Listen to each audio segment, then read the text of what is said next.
అంటే మీరు అక్కడ చేరుకోవడానికి అచర్యాది మార్గం అన్నారు కదా గురుగారు. అచ్చరాజ మార్గం. అత్యుషము అంటే అగ్ని అని అర్థం.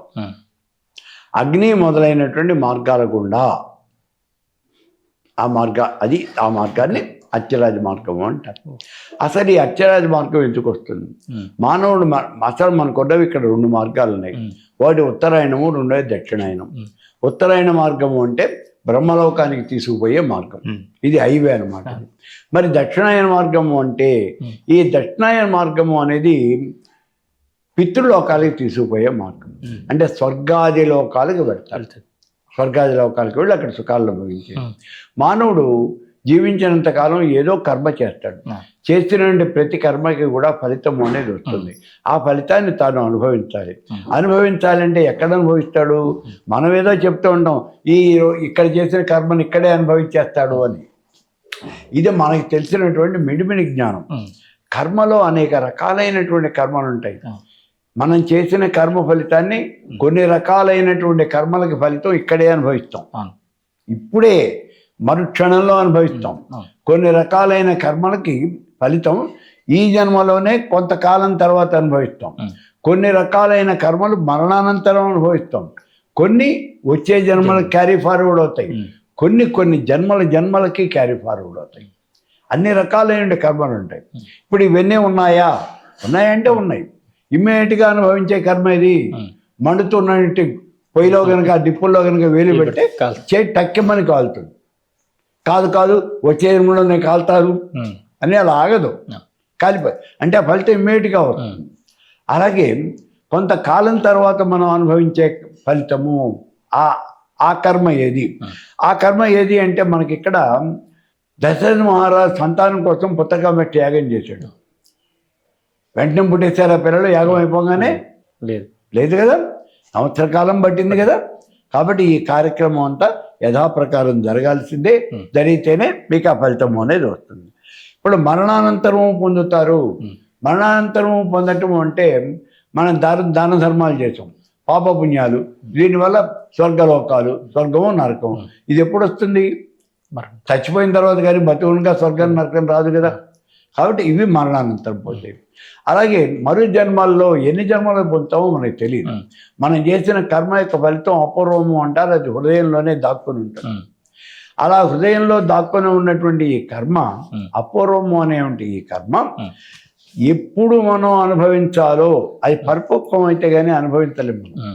ఆ పరిపక్వత సమయము దాన్ని నిర్ణయించేవాడు పరమేశ్వరుడే, మన వల్ల కాదని. అందుకని దీన్ని కొన్ని జన్మలలో మనం అనుభవిస్తూ ఉంటాం. అలా మనం అనుభవించినటువంటి కర్మ అంతా కూడా ఇలా వస్తుంది.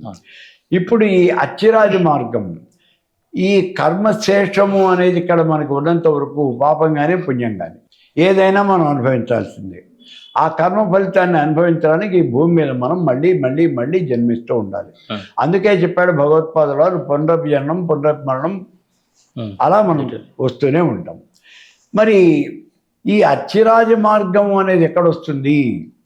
కర్మ నిశ్శేషం అయితే, ఇంకా అనుభవించాల్సిన కర్మ గనక మనకి లేకపోతే అప్పుడు మనకి జన్మరాహిత్యం జరుగుతుంది. ఇంకా మళ్ళీ జన్మిస్తే తినడానికి ఏముంది? కాబట్టి జన్మ ఉండదు, అప్పుడు జరుగుతుంది. మరి అప్పుడు మానవుడు ఎక్కడికి పోతాడు? ముక్తి కానీ మోక్షాన్ని కానీ పొందుతాడు. ఇప్పుడు ఇందాక మనం చెప్పుకున్నాం, ఈ కర్మ అనేది చేసి పెట్టుకున్నాడు, మరు జన్మల్లో అనుభవించాలి అని. వీళ్ళంతా ఈ దక్షిణాయన మార్గం గుండా పెడతారు. వెళ్ళి ఆ స్వర్గలోకానికి వెళ్ళి వీళ్ళ కర్మ ఎంతకాలం అయితే ఉన్నదో అంతకాలము కూడా అక్కడ సుఖాలు అనుభవించి వాళ్ళు మళ్ళీ కర్మశేషాన్ని అనుభవించడం కోసం భూమి మీదకి జన్మిస్తారు. అదంతా ఒక సెక్షన్. అది ఇప్పుడు రెండో వాళ్ళు ఏమవుతుందంటే, వీళ్ళు కర్మ ఏమాత్రం మిగలదు. వీళ్ళు ఉత్తరాయణ మార్గం గుండా ప్రయాణం చేస్తారు. ఈ ఉత్తరాయణ మార్గాన్నే అచ్చిరాజ మార్గము అని అంటారు. దీన్నే దేవయానము, ఇదే మోక్ష మార్గం. ఈ ఉత్తరాయణ మార్గం దీని గుండా ప్రయాణం చేయాలంటే దీనికి ముఖద్వారం, సింహద్వారం, అది సూర్యలోకం. కాబట్టి మరణించిన తర్వాత ఈ జీవుడు మొట్టమొదటిసారిగా అక్కడికి పోతాడు. ఎక్కడికి? సూర్యలోకానికి. ఆ సూర్యలోకాల నుంచి అత్యుషము అంటే అగ్ని మొదలైనటువంటి లోకాల గుండా అగ్ని మొదలైనటువంటి ఇంకా అగ్నిలోకం, వర్ణలోకం, వాయులోకం, సూర్యలోకం, ఇలా లోకాలని ఒక్కొక్కటే దాటుకుంటూ చివరికి బ్రహ్మలోకం చేస్తాడు. ఆ బ్రహ్మలోకంలో ఎంతకాలం ఉంటాడు అంటే కల్పాంతం దాకా. వాడికి మరి జన్మ అనేది ఉండదు. కల్పాంతం దాకా ఆ బ్రహ్మలోకంలోనే ఉండి ఆ బ్రహ్మని అలా సేవిస్తూ, సాకార బ్రహ్మ అక్కడే ఉంటాడు, అపర బ్రహ్మ అంటమైంది, ఆయన్ని అలా చూస్తూ ఆనందాన్ని పొందుతూ కల్పాంతాన అపర బ్రహ్మతో పాటుగా తాను కూడా పరబ్రహ్మలో లీనమైపోతాడు. ఇది అర్చరాజ మార్గం అంటే. ఈ విషయం అంతా కూడా కౌశికి బ్రాహ్మణంలో చెప్పబడి ఉంటుంది. ఇప్పుడు ఎవరి కర్మలు వాళ్ళు అనుభవించాలా, లేదా కర్మలో ఎన్ని రకాలు ఉంటాయి? ఈ కర్మలు కొంతమందికి ఏమైనా మినహాయింపు ఉంటుందా? ఎవరైనా దేవతలు కానీ వాళ్ళు అవతారంగా తీసుకున్నప్పుడు కానీ ఇంకోటి కానీ రకరకాలు అనిపిస్తుంటారు కదా, కాస్త దాని గురించి తెలియజేయండి. ఎవరు చేసినటువంటి కర్మ వాళ్ళే అనుభవించాలి తప్పించి వాళ్ళ తరఫున ఇంకోళ్ళు అనుభవించరు. అయితే ఇక్కడ మనకి చిన్న అనుమానం ఏమవుతుందంటే, చిన్న చిన్న కర్మలు ఏవో కొన్ని మనం చేసి మనం మినహాయింపు పొందుతూ ఉంటాం. అంటే ఇప్పుడు మీకు ఈ సమయం బాగాలేదండి, ఇప్పుడు మీకు శని బాగాలేదు, శనిగ్రహానికి జపం చేయించండి, దానం ఇచ్చేయండి, అందులో నుంచి మీరు తప్పుకుంటారు, మిమ్మల్ని వదిలేస్తాడు శని. వదిలేస్తాడు తాత్కాలికంగా, ఆ మాట గుర్తించాలి.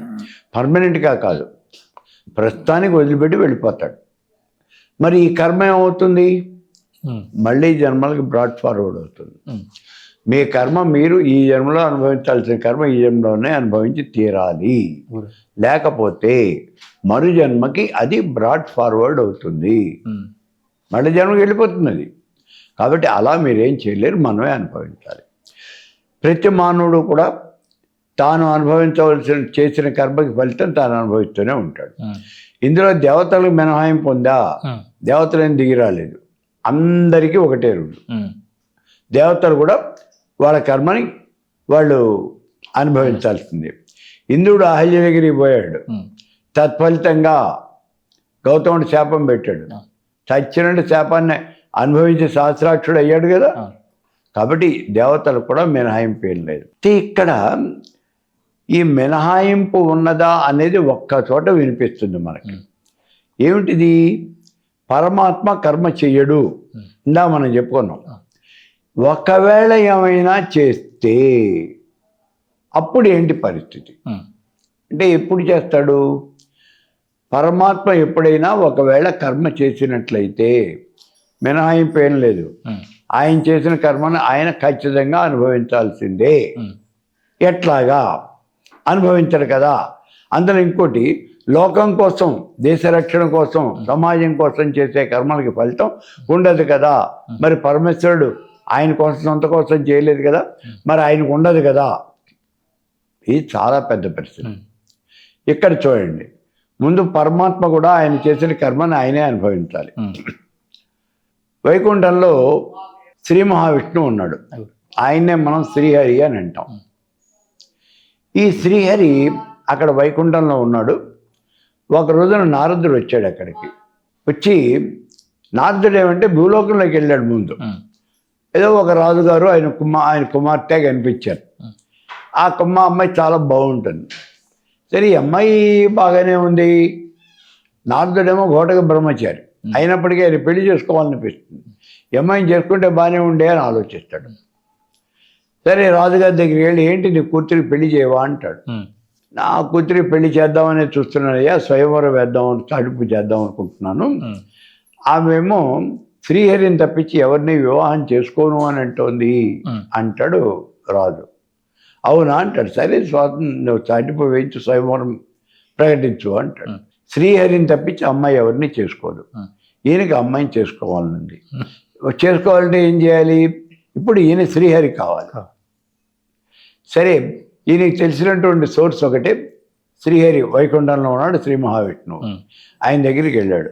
వెళ్ళి, ఓ మహానుభావ, నాకు శ్రీహరి రూపం ఇవ్వు, హరి రూపం నాకు ఇవ్వు. ఫలానా రాకుమార్తె, ఆవిడ పేరు రమాదేవి, ఆ రమాదేవిని నేను వివాహం చేసుకుంటాను, నాకు ఇవ్వు అన్నాడు. సరే, ఇచ్చాను పో అన్నాడు ఆయన. హరి రూపం నీకు ఇచ్చాను అన్నాడు. సరే, ఈయన వచ్చేసాడు. రాజుగారేమో స్వయంవరం ప్రకటించాడు. స్వయంవరానికి అందరూ వచ్చారు. అందరితో పాటు ఈయన కూడా వెళ్ళాడు. నారదుడు కూడా ముందు వరుసలోనే కూర్చున్నాడు. వెనక వరుస అయితే మళ్ళీ ఆవిడ రాదేమో, ఆ పొలమాల వరమాల తన మెడలో వేయదేమో అని ముందు వరుసలో అందుబాటులో కూర్చున్నాడు, ఆవిడ చేతికి అందేట్టుగా. సరే కూర్చున్నాడు. ఆవిడ వరమాల పట్టుకుని, ఇచ్చా స్వయంవరం కదా, వరమాల పట్టుకుని అట్లా తిరుగుతోంది. చిరకత్తలు చెప్తున్నారు, ఈయన ఫలానా రాకుమారుడు, ఈయన ఫలానా రాకుమారుడు అని చెప్తూ ఉన్నారు.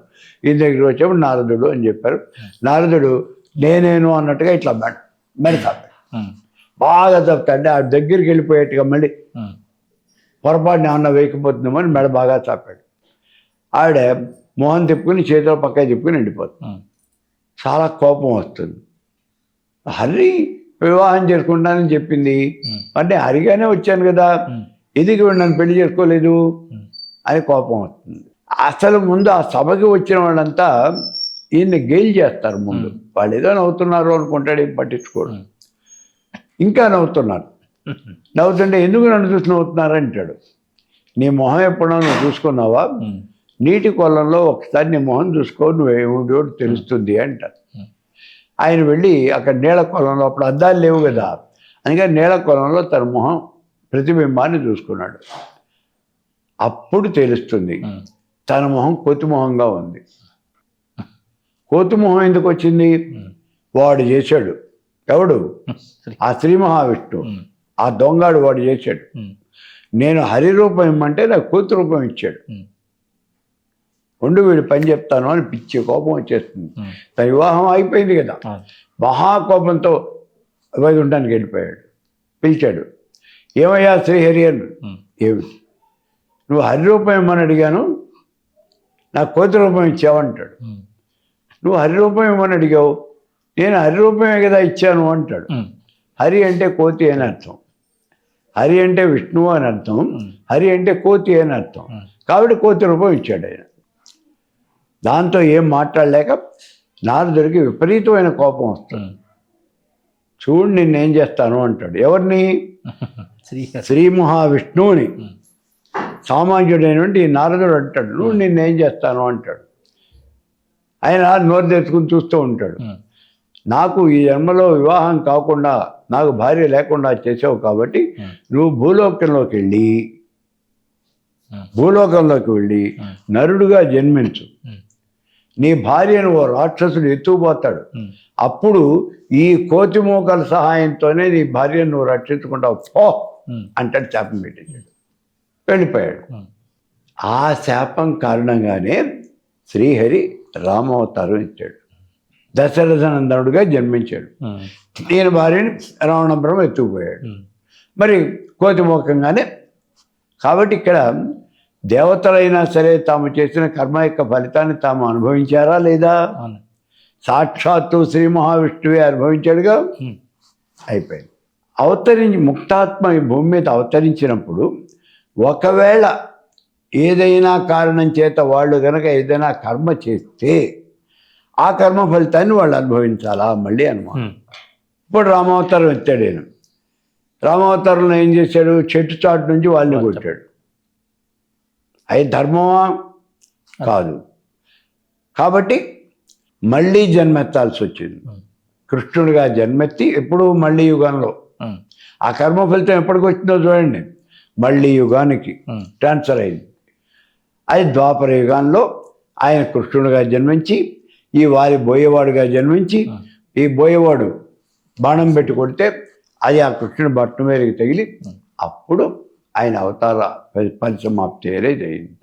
కాబట్టి ఇప్పుడు ఇక్కడ ఇంకో విషయం, ఇందాకేమో దేవత కర్మ చేస్తే ఫలితాన్ని అనుభవించింది అని. ఇప్పుడు ఏమిటి? సాక్షాత్తు శ్రీమన్నారాయణుడు తాను చేసినటువంటి కర్మ వాళ్ళని చెట్టు చాటు నుంచి కొట్టడం, ఆ కర్మ యొక్క ఫలితాన్ని తానే అనుభవించాడా లేదా? సత్యనంటే అనుభవించాడు. సరే, శ్రీకృష్ణుడిగా జన్మించాడు. జన్మించిన తర్వాత ఏమైంది? కృష్ణుడిగా జన్మించిన తర్వాత 18 అక్షోహిణీల సైన్యాన్ని కురుక్షేత్ర సంగ్రామంలో చంపేట్ల పారేస్తాడు. అటు ఇటు మొత్తం అందరినీ చంపేశాడు. ఎవరిని మిగలుతారా? చంపేశాడు. గాంధారి చూసింది. ఏమిరా యుద్ధం పూర్తి చేసావా అంది. చేశానత్తా అన్నాడు. నా కుమారులని 100 మందిని చంపావు కదరా నువ్వు అంది. తలకాయ ఉంచుకున్నాడు, ఏం మాట్లాడలా. ఎందుకంటే ఆడ కోపం మీద ఉంది, ఏం చేస్తుందో తెలియదు. 100 మందిని చంపావు కదరా నువ్వు ఆపాలి అనుకుంటే యుద్ధం ఆగదా? నువ్వు నిజంగా ఆపాలి అనుకుంటే యుద్ధాన్ని ఆపేవాడి కాదా నువ్వు కావాలనే నా కుమారులే 100 మందిని చంపావు. ఈ పాపం ఊరికే పోదురా నీకు, నా వంశం నాశనం అయిపోయింది. అలాగే నీ కళ్ళ ముందే నీ యాదవ వంశం అంతా కూడా నాశనం అయిపోతుంది అని శాపం పెట్టి, అలాగే ఆ శాపం ప్రకారమే ఎదివేళ్ళంతా ఆ తుంగగడ్డిని కోసుకుని వాళ్ళల్లో వాళ్ళు కొట్టుకుని మొత్తం చచ్చిపోయారు కదా. కాబట్టి సాక్షాత్తు పరమేశ్వరుడే ముక్తాత్మ ఈ లోకంలో జన్మించి తాను ఏదో ఒక కర్మ చేసి ఆ కర్మ ఫలితాన్ని అనుభవించాడా లేదా? అనుభవించాడు. కాబట్టి ముక్తాత్మ అయినప్పటికీ కూడా ఇక్కడ అవతరించి ఏదైనా కర్మ చేసినట్లయితే ఆ కర్మ ఫలితాన్ని తానే అనుభవించాలి. అయితే మనకున్న నమ్మకం ఏమిటి? దేశం కోసము, ప్రపంచ జగత్తు కోసం ఏదైనా ఒక కర్మ చేస్తే ఆయన సొంత కర్మ కాదు, దాని అకౌంట్ ఏది కూడా, దాని యొక్క పాపపుణ్యాలు ఏవి కూడా ఆయన ఖాతాలో పడవు. మరి ఇక్కడ పడ్డాయి అంటున్నాం కదా. ఇప్పుడు నిజంగా చెప్పాలంటే పడలేదు అని చెప్పాలి. మళ్ళీ రెండో రకంగా సమాధానం, ఎందుకని పడలేదు? ఏదైనా నువ్వు అనుభవించావు అంటే, ఇప్పుడు మీకు నేను లడ్డు ఇచ్చాను, ఈ లడ్డు తినండి సార్ అన్నాను. మీరు ఆ లడ్డూని నోట్లో వేసుకుని ఒక గ్లాస్తో కాస్త నీళ్లు పోసుకుని గుడికొని మింగేశారు. ఇది మీరు తిన్నట్టేనా? ఆ లడ్డూని మీరు తిన్నట్టా కాదా? అది కావాలి. తిన్నట్టు ఎట్లా అవుతుంది? కాదు అని ఎట్లా అంటే మింగారు కదా. ఇక్కడే ఈ మీమాంస వస్తుంది. మనం ఖచ్చితంగా తిన్నాడు అని చెప్పి ఇప్పుడు చెబుతాం, దాన్ని నవిలి దాని యొక్క రుచిని ఆస్వాదిస్తూ అతను కనుక దాన్ని మింగినట్లయితే అప్పుడే తిన్నాడు అని మనం చెప్పాలి. తినటం వేరు, మింగటం వేరు. మీరు నోట్లో వేసుకుని మింగారు అంటే అది తినటం అవదు, దాని అనుభూతిని మీరు ఆస్వాదించాలి. మరి అది కాకుండా ఇలా చేస్తే కుదరదు. తినటం అంటే ఇలా నవిలి తినాల్సిందే. అలాగే ఇక్కడ కూడా కర్మ అనుభవించటము అంటే మనోవాక్కాయ కర్మల చేత ఆ కర్మ, మనోవాక్కాయాల చేత ఆ కర్మ అనుభవించాలి. అంటే ఎట్లాగా? అయ్యో నాకు ఈ కష్టం వచ్చింది, నేను బాధపడుతున్నాను, ఏ జన్మలో చేసినటువంటి పాపము ఇట్లా అనుభవిస్తున్నాను అని మీరు అనుభవించినట్లయితే అప్పుడు ఆ కర్మను మీరు అనుభవించినట్లు. అది కాకుండా వస్తే వచ్చింది, నాకేంటి పో, నాకేంటి సంబంధం అని మనం కూర్చుంటే అది మనం కర్మ అనుభవించినట్టు కాదు. ఇప్పుడు కృష్ణ పరమాత్ముడు గాంధారి శాపం పెట్టింది. శాపం పెడితే ఏమన్నాడు? మంచి పని చేసేవత్త అని నమస్కారం పెట్టాడు. ఆవిడ ఆశ్చర్యపోయింది, వీడంతా చస్తారు అంటే మంచి పని అంటాడు ఏమిటి అంటే, కృష్ణుడే చెప్తాడు, అత్త నాతో పాటు ఉన్నటువంటి 10,000 మంది యదువీరులు వాళ్ళు అసాధ్యమైనటువంటి వాళ్ళు, వాళ్ళకి మరణం లేదు, వాళ్ళు ఎవరి చేతులను ఓడిపోరు, చాలా గొప్పవాళ్ళు. వాళ్ళని మళ్ళీ సంహరించాలి అంటే నేనే ఏదో రూపంలో ఇక్కడ జన్మించి అవతరించాలి. మరి ఏం చేయాలా అని ఆలోచిస్తున్నాను, ఎట్లా చంపాలి వీళ్ళని. ఇప్పుడు నువ్వు నాకు నిత్యం పాలు పోసావు, వాళ్ళంతా చచ్చిపోతారు అని శాపం పెట్టావు. నేను అవతరించక్కర్లేదుగా, వాళ్ళు దోనం వాళ్ళు పోతారు, పో పెంట వదిలిపోయింది అన్నాడు. కాబట్టి ఇక్కడ చూడండి, ఏమన్నా పట్టిందా? మనోవాక్కాయంలో ఏమన్నా అందిందే అసలు. వాడు పోతున్నారు అని ఏడిస్తే అప్పుడు కర్మ అనుభవించినట్టు. అలా ఏడవలేదు కాబట్టి కర్మ అనుభవించలేదు, అంటే ఆ కర్మ ఇతనికి అంటలేదు. మరి రెండూ చెప్పాం కదా. ఏదండి ఇప్పుడు మనం తీసుకోవాల్సిందే అంటే, ఇక్కడ మనం చూడవలసిన విషయం ఏమంటే, సామాన్యమైన మానవుడి దృష్టితో కనుక చూసినట్లయితే కృష్ణుడు తన కర్మ తాను అనుభవించాడు అని చెప్పాలి. అతి సామాన్యులకి ఈ విషయం చెప్తూ ఉన్నప్పుడు వాళ్ళకు అన్ని విషయాలు అర్థం కావు కదా. అందుకని లేదయ్యా, ఇట్లా భగవంతుడైనా సరే తన కర్మను తను అనుభవించాలి అని మనం చెప్పాలి. అదే కొంచెం విఘ్నత కలిగినటువంటి వాళ్ళు వాళ్ళకి చెప్తూ ఉన్నప్పుడు, కాదురా నాయన, భగవంతుడు ఆయన దేశం కోసం ఆ శత్రు సైన్యాన్ని ఎందుకు చంపాడు? లోకాల కోసం. అటువంటి చోట ఈ కర్మ చేసినప్పుడు ఆ కర్మ యొక్క ఫలితం అనేది ఆయనకు ఉండదు అని చెప్పాలి. కాబట్టి ముక్తాత్మ తాను ఏ కర్మైనా చేసినట్లయితే తాను అనుభవిస్తుందా అనుభవించదా అంటే తనకి సంబంధం ఏమీ లేదు, అనుభవించదు. కానీ సామాన్య మానవుడి దృష్టిలో అనుభవిస్తున్నట్టుగా కనిపిస్తుంది.